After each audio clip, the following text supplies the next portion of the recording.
Chers frères, je vous salue chaleureusement aujourd'hui. Nous nous réunissons pour nous embarquer dans un voyage de découverte. Notre destination est le cœur de l'Afrique, plus précisément la République démocratique du Congo. Ici, nous allons rencontrer un groupe de personnes remarquables, connues sous le nom de Ngombe. C'est une communauté fière et résiliente, faisant partie de la grande famille bantoue. Leur histoire n'est pas seulement un récit du passé, c'est un conte vivant qui continue de se dérouler.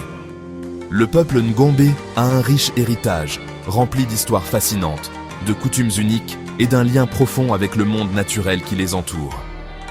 Ouvrons nos esprits et nos cœurs pour en apprendre davantage sur leur parcours à travers le temps.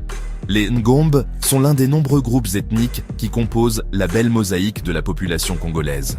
Leurs racines ancestrales sont profondément ancrées dans l'histoire des grandes migrations d'Afrique centrale. Traditionnellement connus comme de redoutables guerriers et des navigateurs habiles du fleuve Congo et de ses nombreux affluents, ils ont établi une forte présence dans la région. Leur langue, le lingombe, est une partie vitale de leur identité, portant avec elle des proverbes, des chants et la sagesse des générations. Comprendre les Ngombe commence par apprécier leur importance historique et les liens forts de parenté qui unissent leur communauté, créant un tissu social puissant qui a résisté à de nombreux défis. L'histoire des Ngombe est une histoire de mouvement et d'adaptation. Ils n'étaient pas toujours situés là où ils sont aujourd'hui. Comme de nombreux peuples bantous, leurs ancêtres ont parcouru de vastes distances, à la recherche de nouvelles terres à cultiver et de nouvelles opportunités pour leur famille. Ce long voyage a forgé leur caractère, les rendant ingénieux et adaptables. Ils ont appris à lire les signes de la forêt, le flux des rivières et les cycles des saisons. Cette profonde connaissance de leur environnement est devenue une pierre angulaire de leur culture et de leur survie. Leur histoire est un puissant témoignage de l'endurance humaine et de la quête d'un lieu où se sentir chez soi, un lieu pour construire un avenir. Avant l'arrivée des Européens, les Ngombe avaient une société bien organisée. Leur structure politique et sociale était basée sur des clans et des lignages, dirigés par des chefs et des anciens respectés. Ces dirigeants étaient responsables du maintien de la paix, de la résolution des conflits et du respect des traditions des ancêtres. Leur autorité n'était pas absolue, mais elle était gagnée par la sagesse, la bravoure et un engagement envers le bien-être de la communauté. Ce système a créé une société à la fois ordonnée et flexible, capable de répondre aux besoins de son peuple. C'est cette forte organisation interne qui a permis aux Ngombe de prospérer dans la dense forêt équatoriale pendant des siècles.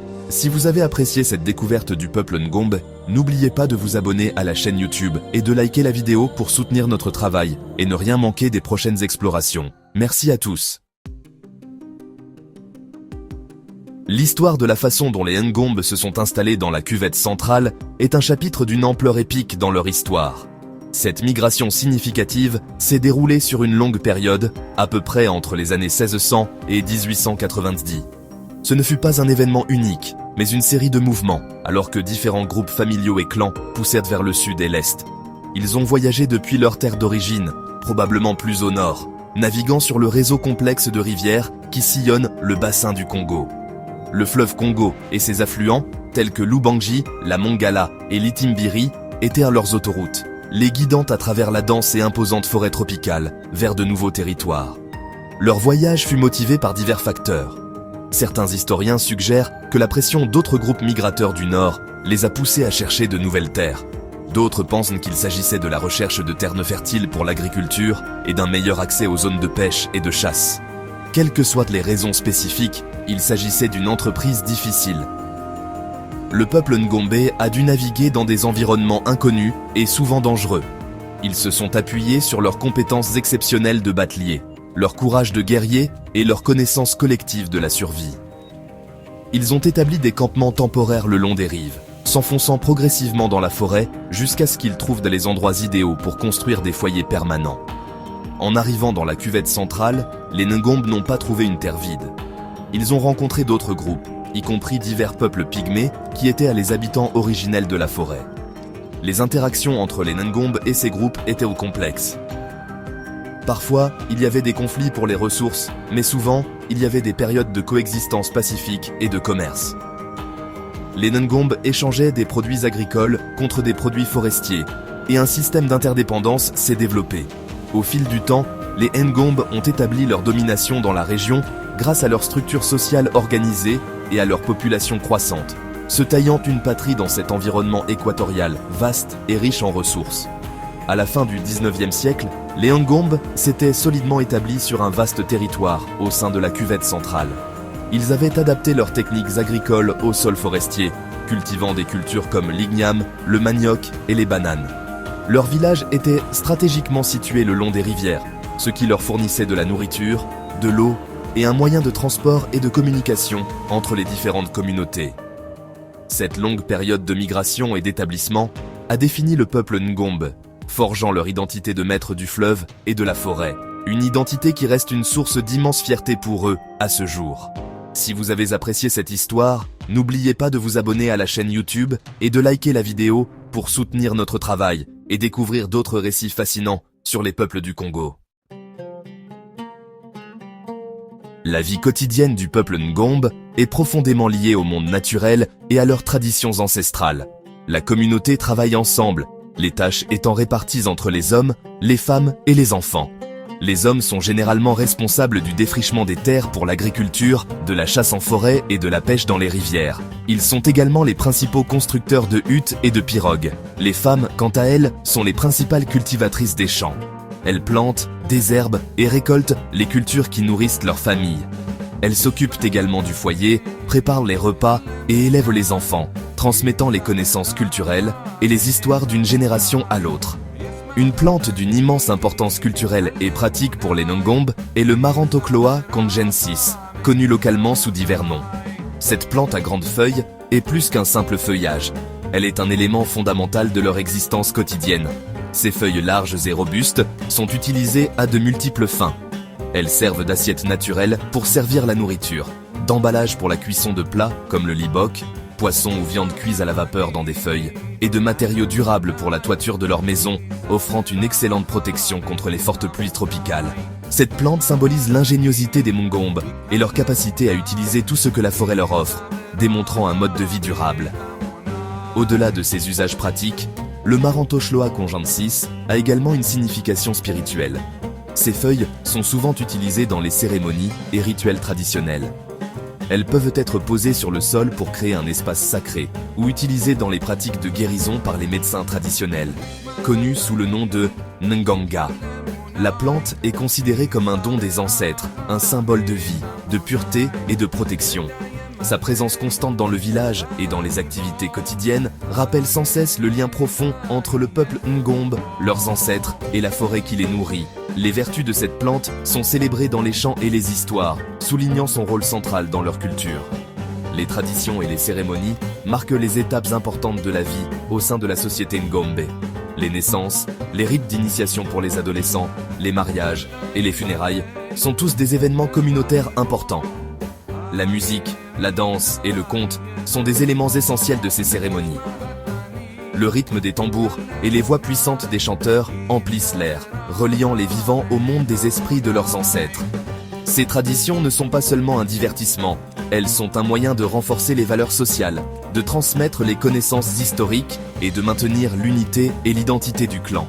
C'est à travers ces expressions culturelles vibrantes que l'âme du peuple Ngombe se révèle véritablement. Si vous avez apprécié cette découverte de la culture Ngombe, n'oubliez pas de vous abonner à la chaîne YouTube et de liker la vidéo pour soutenir notre travail et ne rien manquer des prochaines explorations. L'arrivée de la domination coloniale belge à la fin du 19e siècle a entraîné des changements profonds et perturbateurs pour la société Ngombe. L'administration coloniale a imposé de nouvelles structures politiques, ignorant souvent les systèmes traditionnels de chefs et d'anciens qui gouvernèrent le peuple depuis des siècles. Les Ngombe ont été contraints au travail forcé, principalement pour la collecte du caoutchouc et de l'ivoire, dans des conditions brutales et exploiteuses. Cette période a été marquée par la violence, la maladie et un bouleversement dramatique de leur mode de vie. L'économie coloniale a détourné l'attention de l'agriculture de subsistance vers l'extraction de ressources pour l'exportation, modifiant fondamentalement la relation des Ngombe avec leurs propres terres. Malgré les immenses pressions de l'ère coloniale, le peuple Ngombe a fait preuve d'une résilience remarquable.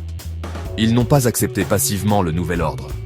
Il y a eu de nombreux cas de résistance, à la fois violente et non violente, contre les autorités coloniales. Ils ont lutté pour préserver leur autonomie et protéger leur communauté. Bien que l'État colonial ait affaibli l'autorité de leur chef traditionnel, les structures sociales fondamentales de la famille et du clan sont restées solides. Ces réseaux de parenté sont devenus encore plus importants en tant que source de soutien et de solidarité face à l'oppression extérieure, aidant les Ngombe à relever les défis de cette période difficile. L'introduction du christianisme et de l'éducation occidentale a également eu un double impact sur l'identité Ngombe. D'une part, les missions ont donné accès à de nouvelles connaissances et à des soins de santé, et de nombreux Ngombe se sont convertis au christianisme. D'autre part, ces nouveaux systèmes cherchaient souvent à remplacer les croyances et pratiques traditionnelles, les considérant comme primitives ou païennes.